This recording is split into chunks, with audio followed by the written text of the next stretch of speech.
Hello बच्चों, आज हम वीडियो के इस भाग में कक्षा 6 की हिंदी फर्स्ट के चैप्टर नंबर 7 एल्बम के बाकी के प्रश्न उत्तर को आज हम लोग जानेंगे।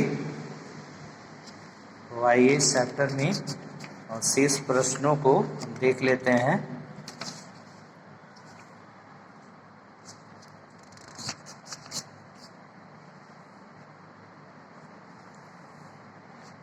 ये दूसरा हो गया था, आपको बता दिया गया था। पाठांश गद्यांश जो है इसको पढ़ करके प्रश्नों के उत्तर देना होता है। आइए हम यहीं से बता देते हैं आपको। देखिए,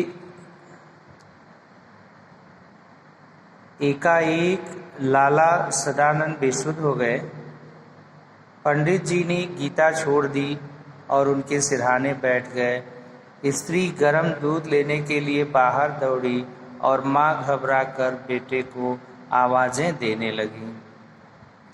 उसी समय पंडित जी को रोगी के सिरहाने के नीचे कोई चुभती हुई चीज़ जान पड़ी। उन्होंने नीचे हाथ डालकर देखा तो उनके आश्चर्य की सीमा न रही। वह सख्त चीज़ वही एल्बम थी जिसे किसी सेठ ने नहीं बल्कि स्वयं लाला सदानंद ने खरीद लिया था। अब इनके प्रश्नों को देखें हम, इनका उत्तर देना है हमको। एकाएक कौन बेसुध हो गया? तो एकाएक जो है वह लाला सदानंद जी बेसुध हो गए।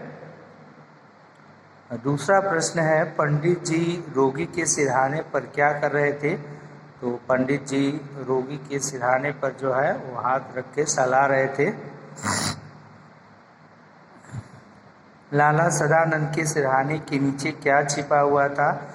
तो लाला सदानंद जी के सिरहाने जो है वही एल्बम छिपा हुआ था जिस एल्बम को उन्होंने अपने पुरोहित पंडित सादीराम की मदद करने के लिए खरीदा था। वही एल्बम जो है इनके सिरहाने छिपा हुआ था। ये तो था पाठांश। अब आगे आइए देखते हैं, इसमें कुछ व्याकरण से प्रश्न हैं। प्रश्न व्याकरण के हैं। पहला जिसमें है, जो शब्द संज्ञा के स्थान पर प्रयोग किए जाते हैं उन्हें सर्वनाम कहते हैं। जैसे लाला सदानंद अपने पुरोहित की व्यवस्था को जानते थे, उन्हें इस रकम की जरा भी परवाह न थी। वे इस बात से इतना डरते थे मानो रुपए उन्हीं को देने हों। देखिए, ये सर्वनाम, ये आप लोग जानते हैं, पढ़ते आ रहे हैं आप लोग कि संज्ञा के स्थान पर प्रयुक्त होने वाले शब्द को ही हम सर्वनाम कहते हैं।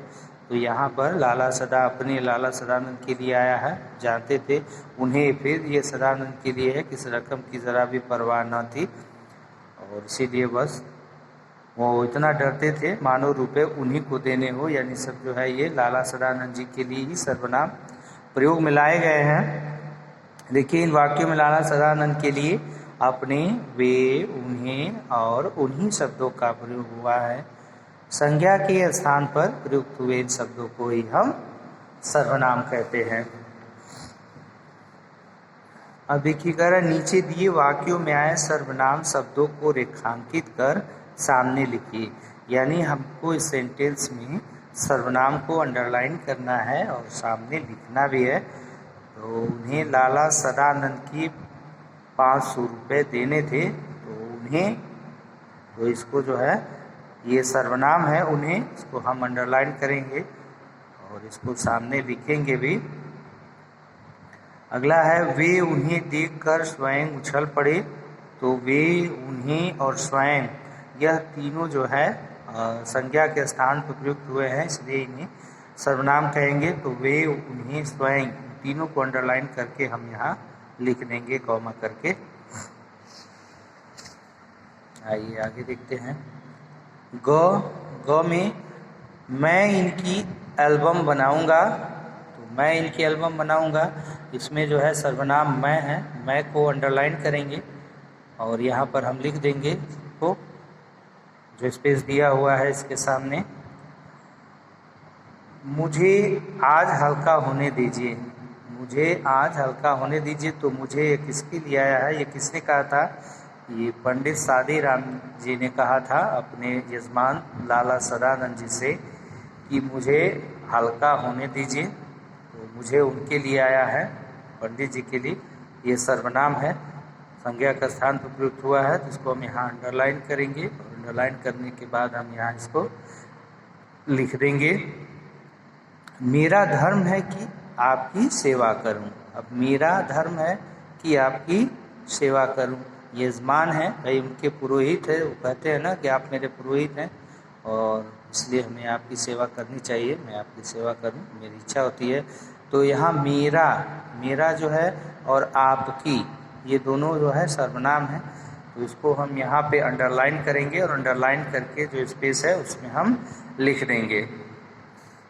वाक्यांश के लिए एक शब्द लिखिए। देखिए वाक्यांश दिए हुए हैं, तो इनके लिए हमें एक शब्द लिखना है। देखिए वाक्यांश, ये जैसे सामासिक पद होता है उसको विग्रह करके हम लिखते हैं और फिर उसके लिए या तो कई शब्दों को मिलाकर जब हम एक नया शब्द बनाते हैं तो वो बना हुआ शब्द जो है सामासिक पद, समस्त पद कहलाता है और प्रक्रिया जो होती है वह समास कहलाती है। और उन्हीं पदों को फिर से हम जब विग्रह कर, समास विग्रह यानी उन्हीं सामासिक पद को जब हम विग्रह करके अलग अलग करके फिर से लिख देते हैं तो उस प्रक्रिया को समास विग्रह कहते हैं। तो यहाँ पर ये देखिए प्रतिदिन होने वाला, तो प्रतिदिन होने वाला के लिए एक शब्द अगर हमें लिखना है इसको छोटा करने के लिए तो हम इसको दैनिक लिख देंगे। क्या लिख देंगे? दैनिक लिख देंगे। दैनिक का हो जाएगा जो रोज होता है, यानी प्रतिदिन होने वाला। उपकार करने वाला, उपकार करने वाला उपकारी, उपकारी, उसको हम उपकारी कहते हैं जो उपकार करता है।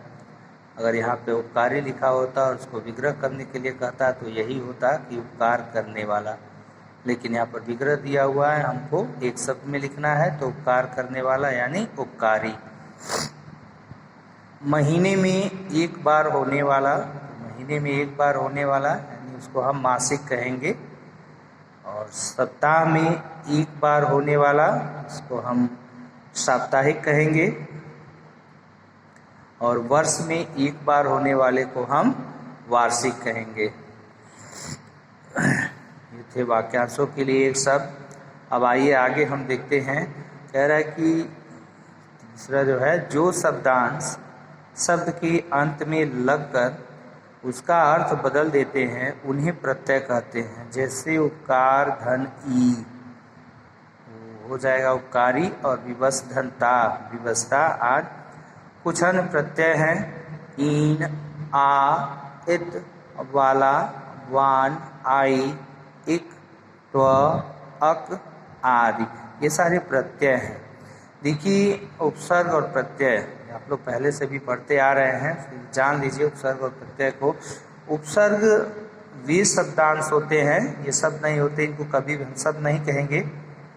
उपसर्ग वे शब्दांश होते हैं जो किसी मूल शब्द के प्रारंभ में जुड़ करके उनके अर्थ में विशेषता ला देते हैं या परिवर्तन ला देते हैं, उनको हम उपसर्ग कहते हैं। और प्रत्यय, प्रत्यय भी वे शब्दांश होते हैं जो किसी शब्द के अंत में जुड़ करके उनके अर्थ में विशेषता लाते हैं या परिवर्तन लाते हैं, उन्हें हम प्रत्यय कहते हैं।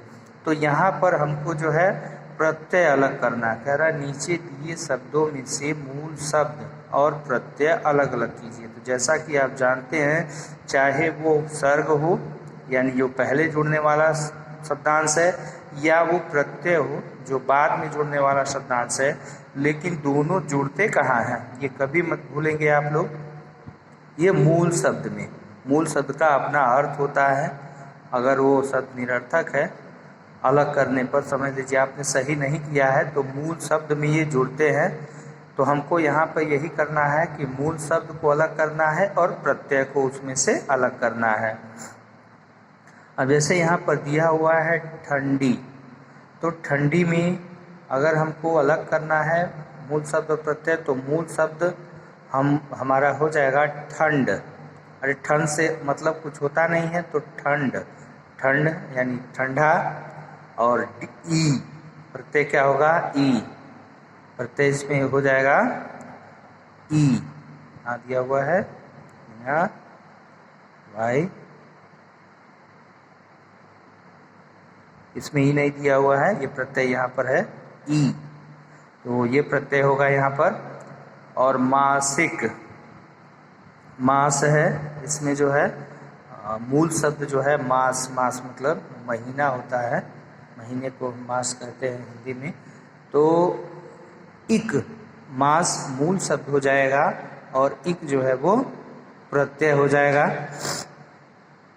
शौकीन, और शौकीन में शौक, शौक जो है वो आपका मूल शब्द होगा और ईन जो है वो प्रत्यय होगा। इनमें इन नहीं ईन होगा, बड़ी ई और न, इन प्रत्यय। निराशा, निराशा, तो इसमें जो मूल शब्द होगा वह निराश होगा और प्रत्यय जो है वो आ, ये वाला ये प्रत्यय है, तो निराश में आ प्रत्यय लगने पर यह निराशा। देखिए गरीब, गरीब में जो है गरीबी लिखा हुआ है यहाँ पर, इसको हम मूल शब्द अलग करेंगे तो गरीब हो जाएगा और इसमें प्रत्यय जो है यही प्रत्यय है ई। तो अगर इसको हम फिर जोड़ करके शब्द बना दे तो गरीबी हो जाएगा। चिंतित, चिंतित, तो चिंता में जो मूल शब्द है वो चिंता और इत जो है वो प्रत्यय हो जाएगा, चिंतित, इत प्रत्यय, इत प्रत्यय यहाँ आया हुआ है देखिए, तो यही प्रत्यय इसमें है चिंता में, ये प्रत्यय जब जुड़ जाएगा तो चिंतित हो जाएगा। अगला शब्द है सफलता, सफलता, तो यहाँ पर जो मूल शब्द होगा इसमें तो सफल, मूल शब्द सफल होगा और प्रत्यय इसमें जो है वो ता। सज्जनता, तो सज्जन इसमें मूल शब्द होगा और ता जो है इसमें प्रत्यय होगा। ता यहाँ पे आया हुआ है कहीं प्रत्यय दिखा मैंने अभी, देखिए ता, तो ता प्रत्यय इसमें है सफलता में और सज्जनता में। सफल मूल शब्द, सज्जन मूल शब्द, ता दोनों में प्रत्यय है। ठीक है, आगे बढ़ते हैं हम। कह रहे हैं कि जो शब्द संज्ञा की विशेषता बताते हैं उन्हें विशेषण कहते हैं। जिस शब्द की विशेषता बताई जाए उसे हम विशेष कहते हैं। जैसे मासिक पत्रिकाएं, 4 महीने, कितने महीने, महीने की विशेषता क्या होता है? 4। पत्रिकाएं कौन सी? तो मासिक पत्रिकाएं। इन वाक्यांशों में मासिक और 4 जो है वो विशेषण हैं जो संज्ञा की विशेषता बता रहे हैं। कह रहा है नीचे दिए संज्ञा शब्दों के लिए उचित विशेषण लिखिए। तो हमको उचित विशेषण लिखना है, हम शब्द लिखेंगे, विशेषण लिखेंगे।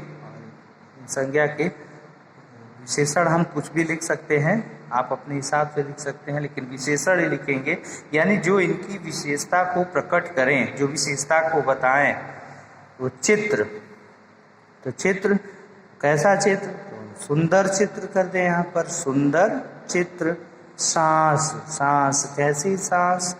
ठंडी सांस, गहरी सांस, लंबी सांस, गर्म सांस, यानी जो भी है विशेषण जो सांस की विशेषता बताए उसको हम लिख देंगे। यहाँ पर ठंडी सांस आप लिख देंगे, चैप्टर में कई बार भी जिक्र हुआ है ठंडी सांस का।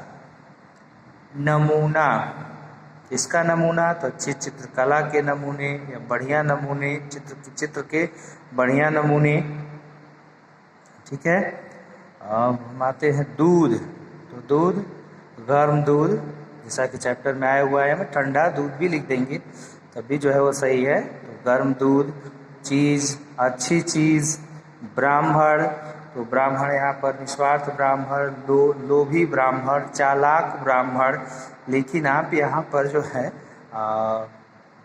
निस्वार्थ ब्राह्मण लिखिएगा, क्योंकि यहाँ इस चैप्टर में जिस ब्राह्मण की बात हुई है वह निस्वार्थ ब्राह्मण ही है और अच्छे ब्राह्मण हैं, इसलिए आप यहाँ पर लिख देंगे। नीचे दी, अब देखिए अगला प्रश्न जो है, नीचे दिए क्रिया शब्दों को उदाहरण के अनुसार बदलिए। नीचे दिए क्रिया शब्दों को उदाहरण के अनुसार बदलिए। देखिए यहाँ पर दिया हुआ है उदाहरण, उसी के हिसाब से हमको लिखना है। अगर मुड़ना है तो मुड़ना मोड़ना है। इसी प्रकार जुड़ना है तो इसको हम जोड़ना लिख लेंगे। टूटना है इसको हम तोड़ना लिख लेंगे। पलना है तो यहाँ पर पालना हो जाएगा, जैसा कि यहाँ पे दिया हुआ है उसके हिसाब से ही हमें लिखना है इस क्रिया के इस रूप को। ठहरना है तो यहाँ पर क्या हुआ है, ठहराना है। तो पढ़ना तो इसको हम पढ़ाना। गिरना गिराना। लेटना लिटाना। अब आइए हम देखते हैं छठा प्रश्न जो है, सही उत्तर चुनकर के सही का निशान लगाना है। अंधकार का पर्यायवाची शब्द बताइए। तो अंधकार का पर्यायवाची जो है वो पर्यायवाची लिखना है। प्रकाश होगा नहीं, विलोम हो जाएगा। उजाला भी नहीं होगा कि दोनों समानार्थी हैं, इसलिए जो है अंधेरा अंधकार का अंधेरा हो जाएगा। पर्यायवाची या समानार्थी शब्द यानी दूसरा शब्द बताना है लेकिन अर्थ उसका जो है वो समान ही हो, तो यहाँ पर अंधेरा हो जाएगा।